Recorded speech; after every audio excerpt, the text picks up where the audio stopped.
अच्छा, इसके बाद जो आपको चीज प्रूव करनी है, अगर आप उसका न्यूमरेटर देखें तो न्यूमरेटर में सेम डिस्टेंस के टर्म है। इधर एंड से फर्स्ट टर्म पहला टर्म, एंड से सेकेंड टर्म, स्टार्टिंग से सेकेंड टर्म, एंड से n प्लस टू टर्म और स्टार्टिंग से nth टर्म। ये तो एकदम सेम टर्म है। तो आपने पढ़ा है कि अगर ये सारे टर्म्स एपी में हैं, मतलब a1 a2 a3 से लेके a2n+1, ये सारे टर्म्स अगर हम एपी में ले लें तो ये सेम टर्म्स का सम सेम हो जाएगा, यानी a2n+1 प्लस a1 वही होगा जो a2n+a2 होगा। ये वही होगा जो an+2 प्लस an होगा। तो इस पूरे सम को तो हम कांस्टेंट ले सकते हैं एपी की प्रॉपर्टी के हिसाब से। अच्छा, एपी में फिर आपने पढ़ा है कि कोई भी दो टर्म अगर आप पिक करो तो जो उनके बीच का डिफरेंस होता है, वो तो आपने पढ़ा है ना कि अगर मैं T P minus T Q करूँ तो वो फिर P minus Q into D आता है, where D is common difference. क्या ये बात सबको समझ में आती है? तो अगर इसके हिसाब से आप चलो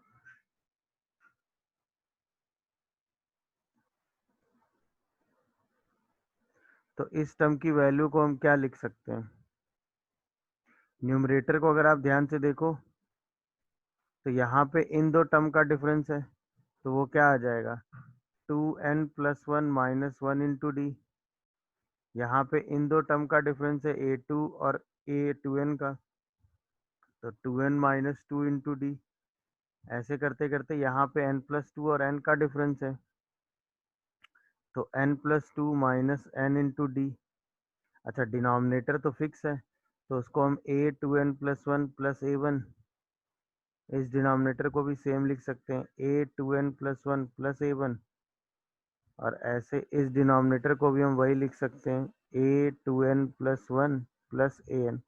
तो डिनोमिनेटर तो पूरे से कॉमन आ गया, a2n+1 प्लस an। अच्छा, न्यूमरेटर में क्या बचा, 2nd 2n-1 इंटू डी से लेके 2 इंटू डी। क्या पूरे से 2 इंटू डी कॉमन आ रहा है? और अंदर बचेगा a2n+1 प्लस an। अच्छा, यहाँ पे जब आप सम लिखेंगे तो 1+2+3 से लेके n-1 प्लस n तक का सम आ जाएगा। तो ये सारे टर्म्स एपी में हैं, n टर्म्स, तो इसका सम तो आप आराम से लिख दोगे n/2 first term plus last term. अच्छा, साथ में 2 इंटू डी मल्टीप्लाई है ही, और डिनोमिनेटर में मल्टीप्लाई है a2n+1 और प्लस an। 2 से ये वाला 2 हो गया कैंसिल। अब रिजल्ट आ गया n×n+1 इंटू डी और होल डिवाइडेड बाई आ गया a2n+1 को हम क्या लिख सकते हैं? अगर हम पहला टर्म a1 ले लें तो a1+2nd। अच्छा, an को क्या लिख सकते हो, a1 प्लस, सॉरी ये तो a1 ही हो जाएगा ना,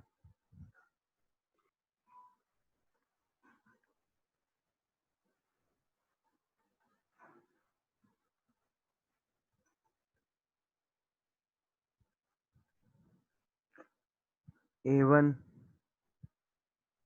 तो यहाँ से अगर आप ध्यान से देखो तो n+1 into D upon 2 common कर लो, अंदर बचेगा a1+n इंटू डी।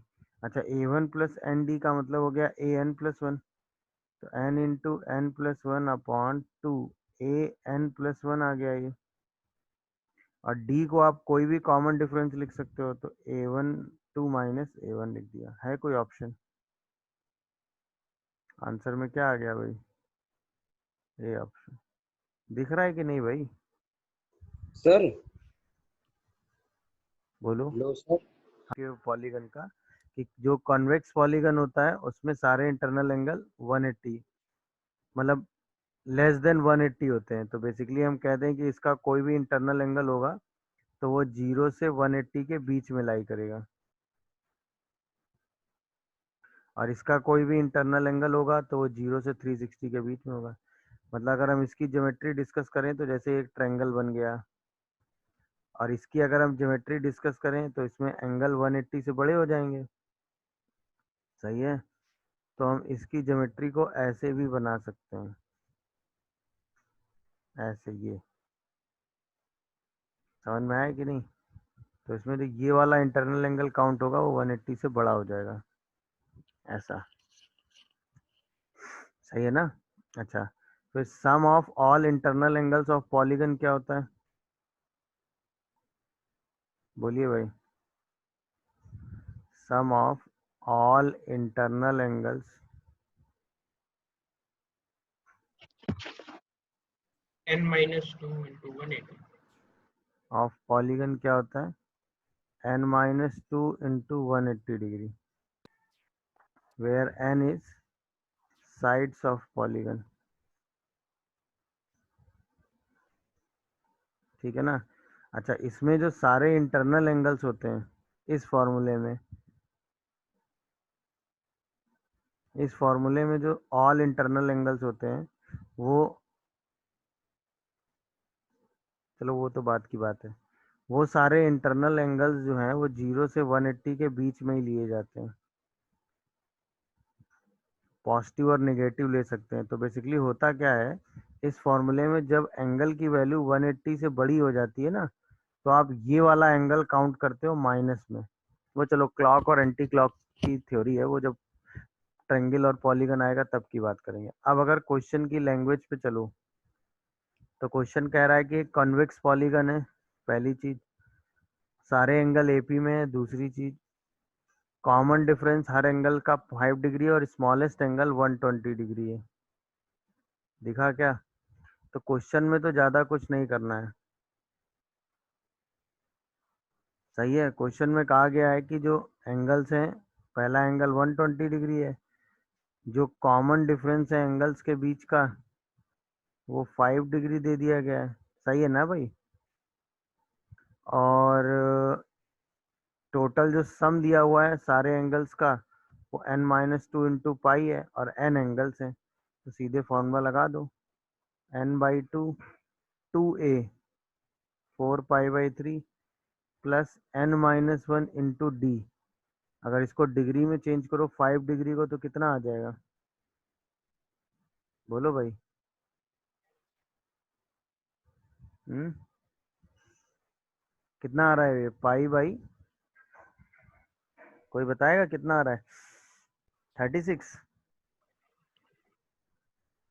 बोलो भाई।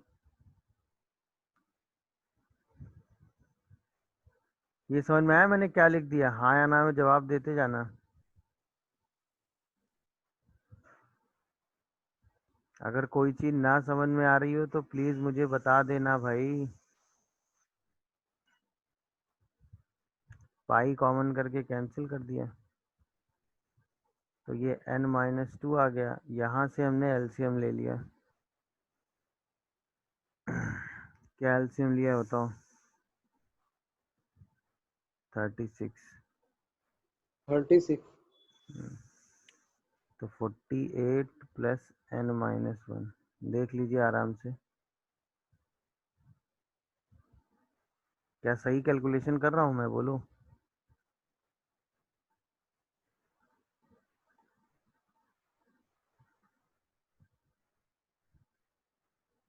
हाँ या ना बताते जाना मुझे। Yes sir. N square quadratic क्या आ रही है? एन स्क्वायर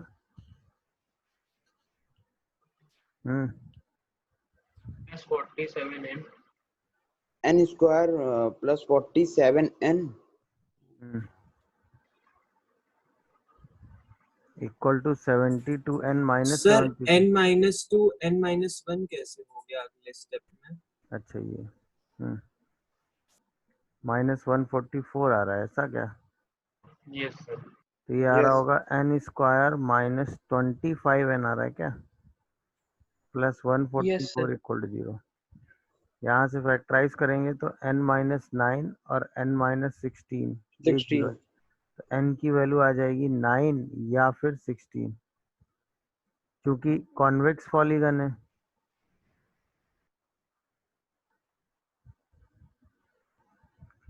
है ना, तो n कितना लिया जाएगा 9, यही आपका आंसर हो जाएगा। सही है, बोलिए। Sir for n 16 equal to 16 concave polygon हो जाएगा ना।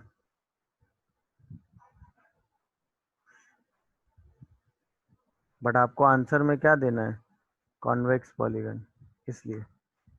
ठीक,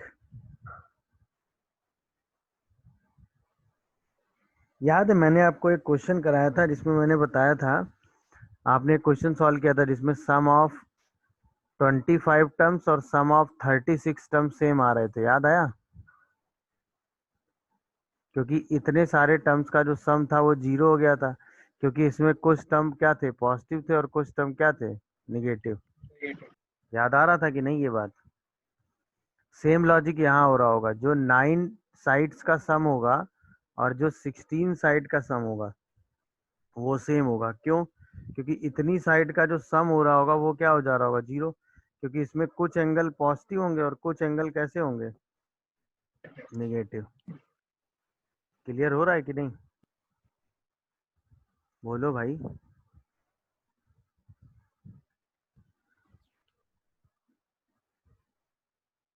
चलिए देखिए इस टाइप के क्वेश्चन को अप्रोच कैसे करते हैं। अगर आप ध्यान से देखो तो इस सीरीज का फर्स्ट टर्म 1 है, हाँ या ना? Yes, सेकेंड टर्म कितना है, 2। so 2, third term 2। तो 2 कितनी बार है, 2 times. यानी कि थर्ड टर्म जो है वो आखिरी बार 2 के बराबर है, बोलो। अच्छा, फिर फोर्थ टर्म क्या है, 3। Fifth term 3, six term 3। तो जो सिक्स टर्म है वो आखिरी बार 3 के बराबर है। क्या ये बात समझ पा रहे हो? अच्छा, इसके बाद 4 4 4 4, अगले आने वाले 4 टर्म 4 है। तो जो 10th टर्म है वो आखिरी बार 4 के बराबर है। तो ऐसा हो रहा होगा, देखो, फर्स्ट टर्म 1 होगा, फिर 1 और 2 दो बार आया होगा तो आखिरी टर्म 2 आ गया होगा, फिर 1 प्लस 2, फिर 3 3 टाइम्स आया होगा और लास्ट बार, ऐसे ही 1 प्लस 2 प्लस 3 प्लस 4, लास्ट बार 4 आया होगा। क्या ये मेरी बात समझ पा रहे हो? ऐसे अगर मैं 1 प्लस 2 प्लस 3 प्लस 4 प्लस 5 कर दूं तो वो लास्ट बार किसके बराबर होगा, 5 के। 5.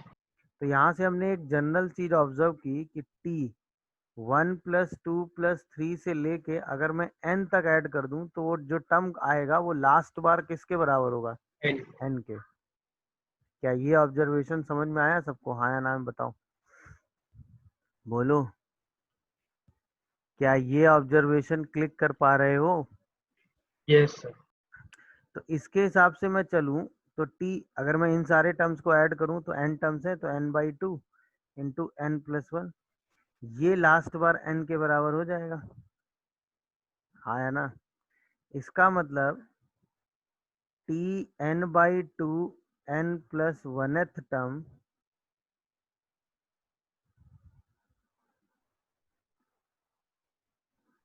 वनथ टर्म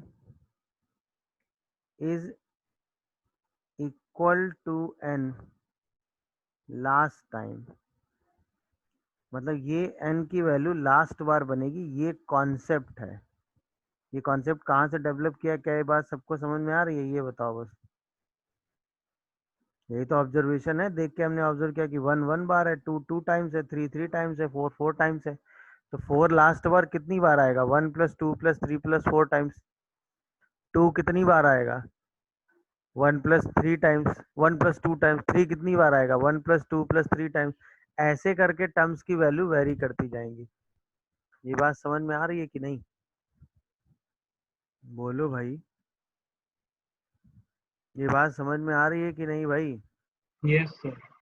तो फिर अगर ये सिचुएशन है, सारे टर्म्स ऐसे ही वेरी कर रहे हैं, तो अब हमें बताना है कि 150th टर्म क्या है। अब ध्यान से देखो, अगर मैं n की वैल्यू 16 ले लूं तो t 16 इंटू 17/2, लास्ट बार 16 होगा। तो इसका मतलब t 8 136 टर्म जो होगा वो लास्ट बार 16 के बराबर होगा। क्या ये बात सबको समझ में आ रही है?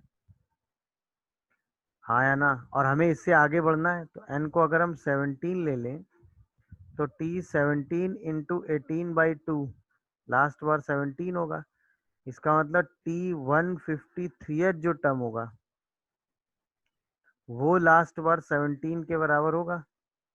इसका मतलब हम ये कह सकते हैं कि T137, T138 से लेके T153 ऑल टर्म्स किसके बराबर होंगे बताओ? 17।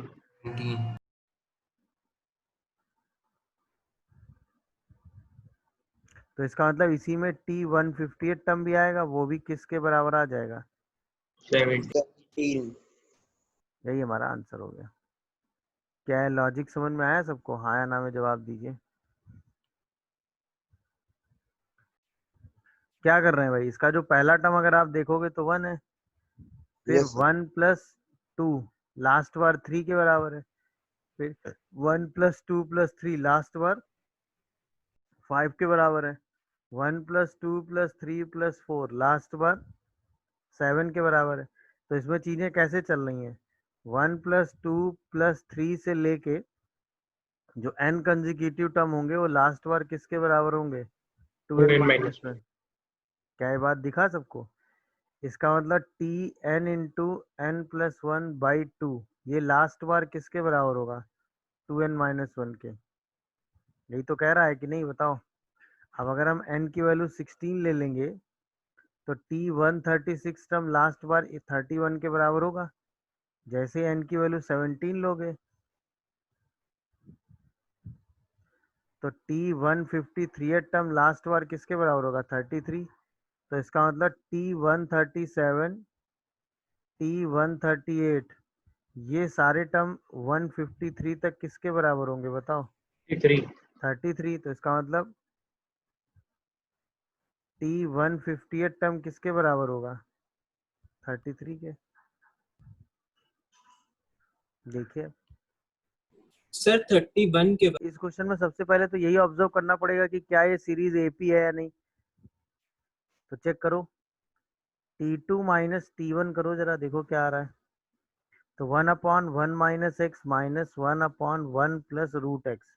तो अगर हम एलसीएम लेंगे तो 1 - x एलसीएम आ जाएगा, और यहाँ बचेगा,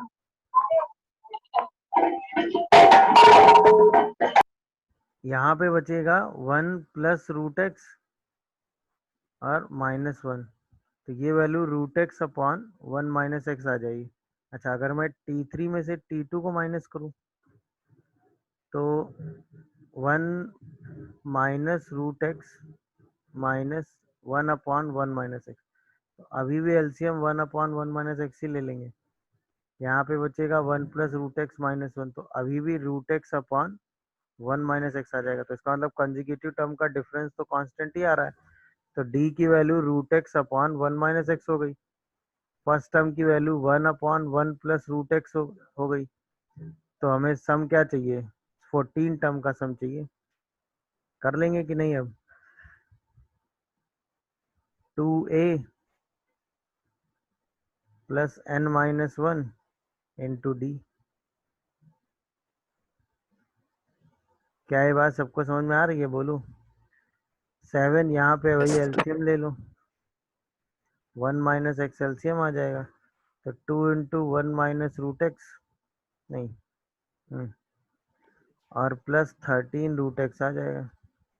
सिंप्लीफाई कर दो तो क्या बचेगा ये बताओ? 2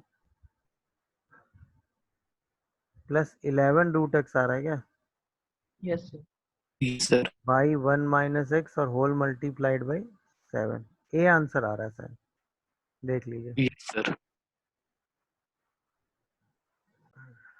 पहली सीरीज तो दूसरी सीरीज थी 16, 21, 26। इसका कॉमन डिफरेंस कितना है? 5। होता क्या है कि common terms between two APs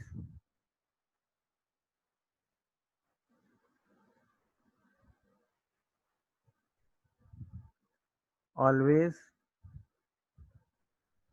in AP, ठीक है, with common differences LCM of D1 and D2, तो D1 D2 का एलसीएम 20 आ जाएगा।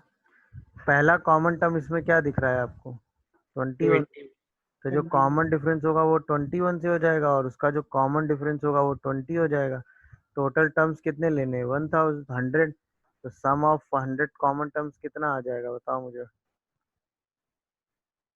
100/2 इन ब्रैकेट 42 + 99 × 20।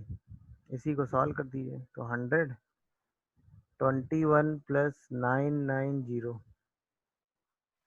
100 1 1 एंड 10 क्या? तो आंसर आ जाएगा 101100। ए आंसर आ रहा है इसका। देख लीजिए, कोई कंफ्यूजन हो तो बोलिए। No sir.